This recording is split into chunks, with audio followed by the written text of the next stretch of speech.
আজকে আমি যে পার্সেলটা খুলবো সেটা আমি দেখেই এত সুন্দর লেগেছে আমার। আমি নিজেকে আর এটা দেখে অনেকবার ওয়াও বলেছি, মানে আমার এত বেশি ভালো লেগেছে।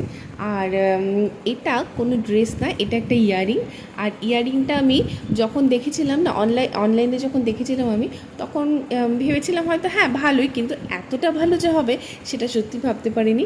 আর আমি যে ড্রেসটা পরেছি এখন সেটার সাথে মানে ম্যাচ করে গেল, জানি না কীভাবে ম্যাচ করে গেছে। আর এই মানে কালারটা তো ভীষণ সুন্দর লাগছে, এটা সব কিছুর সাথেই পরা যাবে। আর আমি ভাবছি তাহলে ড্রেসটা যখন পরেইছি ম্যাচ করে, তো কানেরটাও তাহলে পরিনি। ভেবেছিলাম কানেরটা পরবো না, তোমাদের শুধু দেখাবো, কিন্তু ভাবলাম যে না, যখন ম্যাচ করেই গেছে তখন পরে নিই। আর কানেরটা পরে আমার আমার নিজেকে খুব ভালো লেগেছে। আর তোমরা দেখতেই পাচ্ছ কানেরটা কত সুন্দর।